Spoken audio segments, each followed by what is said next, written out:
bukan sekedar reformasi, tapi malah potong generasi. Bagaimana Mungkin. Bapak lihat ini? Kayak Georgia. Iya, Georgia yang polisinya dipecat semua lalu bisa berhasil gitu ya. Tapi ada juga satu negara di Amerika Latin di mana itu polisi dicutikan, tidak boleh masuk diskors gitu. Wah, di satu kota langsung rusuh karena polisinya tidak ada yang mau kerja, mogok karena ada itu. Bisa ada yang berhasil seperti tadi Georgia ya. Bisa berhasil, Jadi tapi kayak negeri megah mertuan iya, jadi. saya itu dikirimi oleh seorang polisi bintang 3 berita tentang di Georgia dan di negara lain. Yang satu berhasil, satu enggak. Polisinya malah mogok, kacau semua. Terjadi pemberontakan, perampokan di mana-mana hanya sehari. Penjarahan pasti. Penjarahan habis-habisan. Nah, itu sebabnya saya sering mengatakan ya kita punya polisi jelek-jelek dikit lah. Agak lama itu jauh lebih baik daripada kita tidak punya polisi yang aktif. Karena polisi yang baik itu sebenarnya, Kang Karni, polisi itu jumlahnya kan kalau tidak salah 450 sekian ribu ya. Kalau kita hitung dengan wilayah, tempat penugasan dan kasus-kasus itu kan sebenarnya sangat banyak polisi yang baik.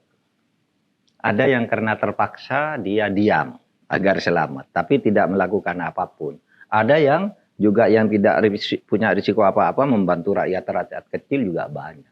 Ya, Saya katakan, kalau ada 757 desa di seluruh Indonesia dan setiap hari aman, itu kan berarti udah bagus kan? Nah, ya tinggal itu tadi, pembenahan perilaku kultural di tingkat, saya kira tingkat jabatan struktural dari tingkat pusat sampai paling enggak sampai ke Kapolres itu, jabatan-jabatan strukturalnya. Saya kira rusaknya di situ. Nah, nanti itu kunci mengubah perilaku itu sebenarnya kan leadership. Iya kan? Iya, iya. Tapi nggak ada hubungan dengan gaji segala macam ini. Mungkin nanti akan ada. Karena begini, biaya operasional polisi itu kan kecil sekali. Nah, oleh sebab itu ketika dia melobi DPR agar anggarannya banyak, DPR-nya nitip kasus, nitip orang, agar teman saya yang di sana dipindah, agar teman saya di sana dinaikkan bintang 1, agar dan macam-macam. Itu karena polisi tidak independen, karena apa? Anggarannya kecil dan dia harus minta agar DPR tidak ini. Nah, di situ digunakan untuk kolusi. Ya. Jadi kita tidak juga boleh menyalahkan polisinya semata-mata. Kita juga orang-orang sipilnya, ya politisi sipilnya, gitu, supaya juga diperbaiki. Gitu. Anggaran kecil, iya kita sudah tahu sudah lama. Tapi kalau hanya itu akan menyebabkan polisi rusak, semua institusi itu anggarannya kecil. Kalau Anda bicara agar polisi baik gajinya dinaikkan, ya enggak juga dong. Agar guru baik ya gajinya dinaikkan karena polisi itu dididik oleh guru kan gitu kan. Lalu jaksanya bilang, saya juga penuntutan harus baik. Hakimnya bilang semua ingin naik gaji. Itu betul, tetapi menurut saya itu bukan kuncinya. Karena kalau itu terjadi nanti yang lain juga akan minta. Anggaran negara enggak ada. Gak cukup. Iya, makanya gotong royong itu menjadi penting dari yang ada, lalu kembali kita kerja sama-sama lah gitu agar negara ini baik kan begitu. Ya cuma kalau kita berpikir itu kan berpikir ke depannya, tapi kalau kita berpikir ke belakang, apa sebenarnya menyebabkan kerusakan sekarang ini parah sekali sampai semua orang ngeluh. Sampai ada lagu yang diputar judulnya bayar-bayar. Bayar-bayar. Iya, itu mungkin itu salah satu akibat ya dari kecilnya anggaran, sehingga polisi itu kemudian mula-mula dibiarkan mencari biaya-biaya sendiri yang ringan gitu. Misalnya gini loh Bang Karni, polisi itu suruh keliling patroli gitu. Mau bensinnya hanya 3 liter gitu. Berputar sekian udah habis. Anggaran enggak ada. Akhirnya nyetop orang di jalan cari-cari salahnya. Sudah ada SIM-nya, dicari kok BPKB-nya mana, akan dicocokkan BPKB-nya di rumah, agar lancar gitu, bayar aja di jalan gitu kan. Lalu jadi kebiasaan. Tapi yang banyak dari itu hedonis. Iya, Hedonis. Bukan karena kebutuhan operasional kurang, itu hedonisme banyak sekali di kalangan mereka. Bahkan ada seorang perwira tinggi cerita ke saya, kalau ada pertemuan antara angkatan itu, apa sih? Yang mereka banggakan itu, mereka udah punya siapa di antara angkatan kita yang sudah jadi Kapolres, mobilnya berapa, rumahnya berapa. Lalu pamer kekayaan di antara mereka. Yang dianggap sukses itu yang banyak rumahnya dan banyak mobilnya. Ya, dan punya kedekatan koncoisme dengan pejabat-pejabat penentu. Nah itu dianggap berhasil. Nah itu yang menurut saya harus diperhatikan. Itu salah satu ya masukan. Saya punya banyak masukan di meja saya itu, setiap hari saya olah gitu, apa ini masalah. Seumpama misalnya tim ini tidak jadi juga, enggak apa-apa juga. Makanya saya tidak pernah bertanya, tidak pernah ingin bertanya juga. Kapan kepresnya, kapan dilantainya saya juga. Gitu. Tapi bahan-bahan itu udah banyak masuk.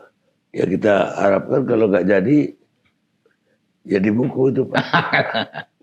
Jadi buku. Iyalah. Jadi apa harapan Bapak ini ke depan dari polisi ini? Karena ya sebagian besar rakyat ya yang ngerti itu kan putus asa, lihat Ya. keadaan ini. Artinya kayak nggak ada harapan. Enggak lah, mari kita bangun bangsa ini. Saya kira kita belum terlalu rusak. Ya, masyarakat kita itu masih punya kearifan-kearifan untuk memaklumi ini. Tetapi kearifan-kearifan ini kadangkala satu saat bisa meletus, tapi letusan itu sesudah selesai ya arif lagi. Yang penting ada perbaikan. Nah kemarin saya kira bukti kan, kita arif berlama-lama, kok enggak ada perubahan, kan 2 kali peristiwa kan, Agustus, setiap Agustus ya, yang dulu 20 Agustus, ya kan, yang tahun Agustus tahun 2024 pertama, lalu Agustus 2025. Ya kan? Terjadi ledakan yang organik menurut saya. Bahwa ada yang menumpang kemudian buat rekayasa, iya. Itu akibat saya kira masyarakat sudah tidak mampu lagi bertahan dan tidak mampu ditipu dengan buzzer, dengan apa, semuanya langsung bergerak serentak. Terjadi itu. Kalau kita tidak memperbaiki diri ya susah gitu. Bisa ke depan lebih buruk lagi. Bisa lebih buruk lagi. Bisa lebih buruk lagi. Yang kita khawatirkan itu kan gini Bang Karni. Kalau ketidakpuasan, ketidakadilan merajalela, itu akan 2 yang akan menyebabkan orang itu akan merusak republik. Pertama, para penjahatnya itu daripada ada perbaikan, nanti saya ditangkap, rusak aja sekalian. Agar apa? Agar saya nanti kalau negara ini bubar atau pecah, saya sudah aman. Sini sudah urusan persatuan. Tidak bertanggung jawab lah. Iya, tidak bertanggung jawab. Misal saya penjahat besar kan, takut lari kemana, ndak bisa nih ditangkap terus. Akhirnya kan berhak, udahlah negara ini bubar. Menjadi misalnya negara yang terpecah-pecah, saya pindah ke negara sana. Selesai dia, aman. Ingin. Lalu yang kedua, yang akan menyebabkan negara bubar itu ketidakadilan. Orang yang merasa menerima ketidakadilan itu sendiri.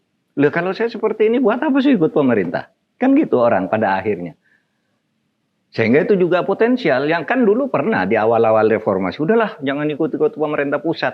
Ada yang ingin merdeka, ada yang ingin federal. Kan karena katanya tidak adil pengelolaannya.